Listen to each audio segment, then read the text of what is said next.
দোস্ত আপোনালোকক কিবা এটা ভিডিঅ' দেখাই আছো। আগৰ এই ভিডিঅ'টো দেখক, তাৰপিছত মই কিবা এটা কৈ আছো।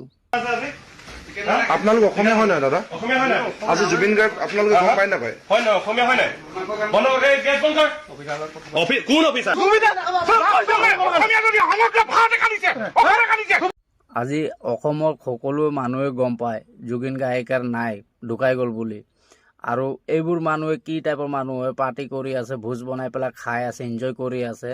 মই অসম চৰকাৰৰ পৰা এইটো অনুৰোধো জনাই আছোঁ যে এই মানুহবোৰ লৈ পেলাই জেলত ভৰাওক। আৰু যোন মানুহবিলাকে গালি দি আছে আমাৰ দাদাক, এইবোৰ মানুহকো ধৰি লওক। অসম চৰকাৰক মই এইটো অনুৰোধো জনাই আছোঁ।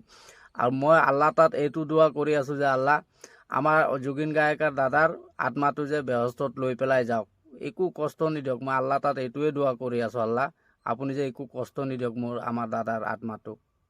দোস্ত আপোনালোকক কিবা এটা ভিডিঅ' দেখাই আছোঁ। আগৰ এই ভিডিঅ'টো দেখক, তাৰপিছত মই কিবা এটা কৈ আছোঁ। আপোনালোক অসমীয়া হয় নহয় দাদা? অসমীয়া হয় নাই?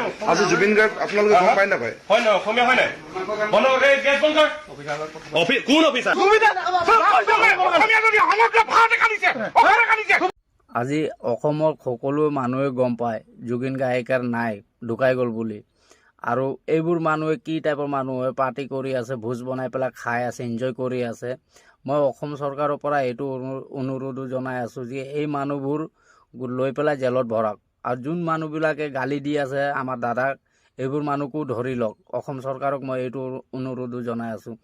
আৰু মই আল্লাহ তাত এইটো দোৱা কৰি আছোঁ যে আল্লাহ আমাৰ জুবিন গায়িকাৰ দাদাৰ আত্মাটো যে বেহস্তত লৈ পেলাই যাওক, একো কষ্ট নিদিয়ক। মই আল্লাহ তাত এইটোৱে দোৱা কৰি আছোঁ, আল্লাহ আপুনি যে একো কষ্ট নিদিয়ক আমাৰ দাদাৰ আত্মাটোক।